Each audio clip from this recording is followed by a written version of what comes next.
है दोस्तों, कैसे हो आप सब। आई होप आप सब बढ़िया एकदम मस्त जी रहे होंगे। तो आज मैं एक चाइनीज ड्रामा लेकर आया हूँ जो आपको बहुत पसंद आएगी। चलिए दोस्तों, ड्रामा को शुरू करते हैं। ड्रामा की शुरुआत में हमें दिखाया जाते हैं लिंग शियांग के पास, जो हमारा मेन लीड है, उसके पास कुछ लोग आ रहा होता है। उसके पास आके कहते हैं, आप उस बदमाश के साथ ब्रेकअप करके बहुत अच्छा किया, इसलिए आपको हमारी तरफ से एक ब्लाइंड डेट की ऑफर लेकर आया हूँ, जो कि बंदा बहुत अमीर है और आपके लिए ये सब उसने भेज दिया है। लेकिन हमारे मेन लीड उन लोगों से कहती है, ये सब मुझे नहीं चाहिए, मुझे एक सच्चा प्यार करने वाला चाहिए, ये सब वापस लेकर जाओ।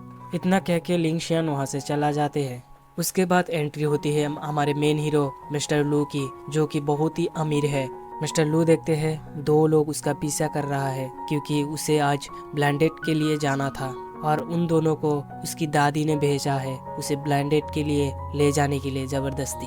तभी मिस्टर लू सोचते हैं उन दोनों से कैसे बचे। तभी मिस्टर लू को दिखाई देती है एक भिखारी जो कि भीख मांग रहा था। मिस्टर लू उसके पास जाके भिखारी की भेष बदल लेती है और वो दोनों उसे पहचान नहीं पाते। उसके बाद दिखाया जाते हैं लिंग शियान को, जो कि एक ब्लाइंडेड के लिए आया है, लेकिन जिसके साथ उसका ब्लाइंडेड था वो उसे कहते हैं, तुम तो एक कोरियर डिलीवरी करते हो, तुम मेरे साथ कैसे ब्लाइंडेड में आ सकते हो, तुम्हारी ये औकात है उस भिखारी से शादी करने की और तुम मेरे साथ ब्लाइंडेड के लिए आए हो।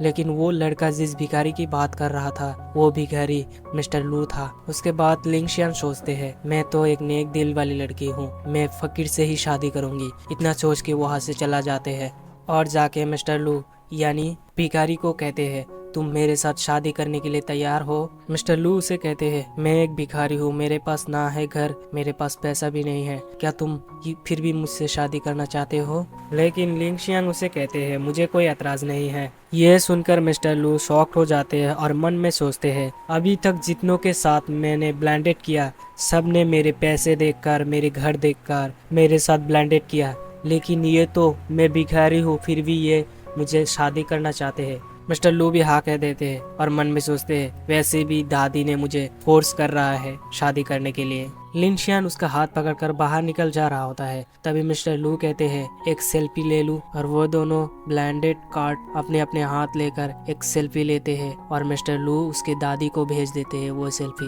उसके बाद वो दोनों जा रहा होता है, तभी सामने आते हैं लिंग शियान का एक्स बॉयफ्रेंड जिसके साथ ब्रेकअप हुआ है। उसके एक्स बॉयफ्रेंड कहते हैं, तुम्हें छोड़कर अच्छा ही किया, तुम अब भिखारी के साथ रहने लगे। लिंग शियांग उसकी एक्स बॉयफ्रेंड से कहते हैं, तुम्हें मैंने कितना हेल्प किया ये जॉब पाने के लिए, और जॉब पाया और मुझे छोड़ दिया। लेकिन उसका गर्लफ्रेंड उसे कहते हैं, तुम्हें छोड़ दिया सिर्फ मुझे पाने के लिए और ये जॉब भी लिया मुझे पाने के लिए। लिंग शियान कहते हैं, तुम हमारे बीच ना आओ।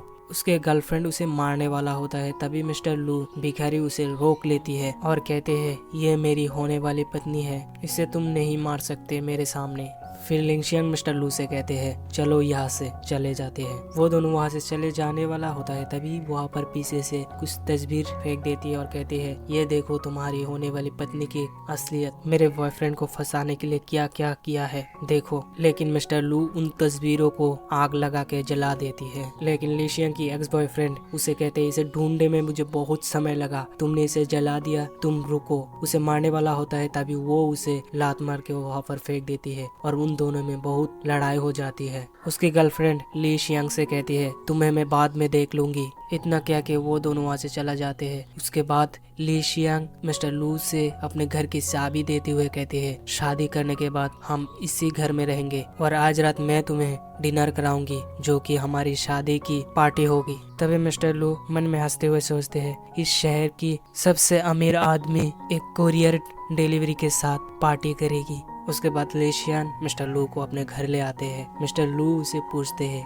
क्या यहाँ पर कोई रोशनी नहीं है। लूशियन कहते हैं, हाँ है ना, यहाँ पर देखो, वहाँ पर कुछ लाइटें लगी थी जहाँ पर मशरूम दिखता था। मिस्टर लू कहते हैं, इसमें तो मशरूम दिखता है। वो कहते हैं, अच्छा तुम समझ गए, रुको तुम्हारे लिए कपड़े लेकर आती हूँ। फिर उसे कुछ कपड़े देते हैं उसे बदलने के लिए। वो कपड़े बदल रहा होता है, तभी वो देखकर चौंक जाते हैं कि ये तो भिखारी नहीं हो सकता। उसके बाद मिस्टर लू जब कपड़े बदल के बाहर आते हैं तो ली शियान देख के फ्लैट हो जाते हैं, उस पर बहुत ही ज्यादा इम्प्रेस हो जाते हैं। उसके बाद वो दोनों खाना खा रहा था, तभी मिस्टर लू उसे पूछते हैं, क्या तुम बता सकती हो तुम उस लड़के को कैसे पसंद कर सकते हो, उस लड़के में ऐसा क्या है। लूशियन उसे कहते हैं, सच बोलूं तो वो मुझे पसंद नहीं है, लेकिन मैं ये एहसान चुका रहा हूँ। दरअसल 3 साल पहले मेरा एक एक्सीडेंट हुआ था जो कि उसने मुझे बचाकर हॉस्पिटल लेकर आया था, तब से मैं उसके साथ हूँ। तभी ये ड्रामा फ्लैशबैक में चला जाते हैं और ये हमें दिखाते हैं उसे एक्सीडेंट करने वाला मिस्टर लू ही था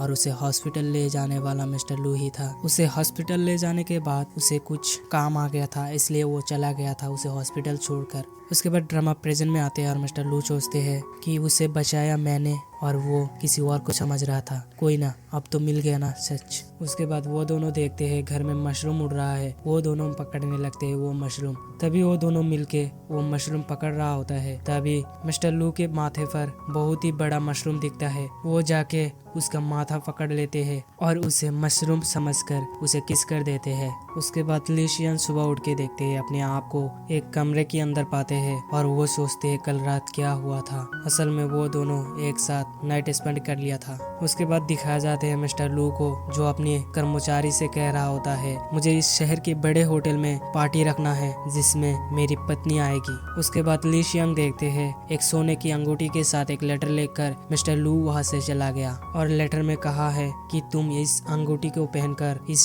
शहर की बड़े होटल में आ जाओ। मिस्टर लू ने जैसा लिखा था वैसा ही करके वो अंगूठी पहनकर इस शहर के बड़े होटल में चला गया, लेकिन उस होटल की सिक्योरिटी गार्ड उसे नहीं जाने दे रहा था। वो कहते हैं वहाँ पर मेरा कोई है जो मेरा इंतजार कर रहा है। सिक्योरिटी गार्ड कहते हैं पहले तुम्हारा परिचय दिखाओ फिर जाओ। तभी वहाँ पर आ जाते हैं ली शियान की एक्स बॉयफ्रेंड जियांग की गर्लफ्रेंड जो वहाँ पर उसके दादी के साथ आया है। तुम्हें अंदर नहीं जाने दे रहे, वैसे ही जाने है क्यों देगी, तुम्हें यहाँ पर जाने के लिए बहुत अच्छे कपड़े पहनना होगा, लेकिन तुम्हारे पास तो अच्छे कपड़े है ही नहीं, इसलिए तुम मत जाओ। इस तरह की पार्टी में जाने के लिए औकात चाहिए जो तुम्हारे पास नहीं है। हाँ, अगर तुम कपड़े उतार दो तो मैं तुम्हें मेरे साथ ले जाऊंगा अंदर। जियांग की गर्लफ्रेंड सिक्योरिटी गार्ड से कहते हैं तुम इसके कपड़े उतार दो, मैं तुम्हें टिप्स दूंगी, लेकिन सिक्योरिटी गार्ड उसे कहते हैं नहीं, मेरा मालिक यहाँ पर आता ही होगा, मैं ये नहीं कर सकता, अगर मेरे मालिक ने देख लिया तो मुझे नौकरी से निकाल देगी। उसकी दादी कहते हैं मेरा पोता भी इस शहर के बड़े आदमी है, मैं तुम्हें बचा लूंगी। यह सुनकर सिक्योरिटी गार्ड उसके पास जाने वाला होता है, लेकिन तभी वहाँ पर मिस्टर लू आ जाते हैं। ली शियान मिस्टर लू को देखकर बहुत ही ज्यादा शौक हो जाते हैं। मिस्टर लू उसके पास आके उसे पूछते हैं क्या तुमने अंगूठी नहीं पहनी। ली शियान कहते हैं वो अंगूठी मेरे हाथ में फिट नहीं है, इसलिए मैंने नहीं पहनी। उसके बाद जियांग की गर्लफ्रेंड मिस्टर लू को देखकर कहते हैं देखो देखो, अब भिखारी भी यहाँ पर आ गया, एक कार किराए पर लिया और एक सूट पहना, सोच ही बदल गया। उसके दादी सिक्योरिटी गार्ड से कहती है तुम इन दोनों को बाहर निकाल दो, लेकिन सिक्योरिटी गार्ड उसे कुछ नहीं कहता। उसके बाद जियांग की गर्लफ्रेंड ली शियांग को मारने जाते हैं, लेकिन मिस्टर लू उसे रोक लेती है और ली शियांग को भी सिक्योरिटी गार्ड पकड़ने वाला होता है, लेकिन मिस्टर लू उसे रोक लेती है। तभी उसकी दादी ली शियांग को ऐसे जोर से खींच लेती है, तभी वो अंगूठी वहाँ पर गिर जाती है और वो अंगूठी सिक्योरिटी गार्ड के हाथ लग जाती है। सिक्योरिटी गार्ड देखकर मिस्टर लू कह के अपना सर झुका देती है, जो देखकर उसकी गर्लफ्रेंड और सब वहाँ पर शॉक्ड हो जाते हैं।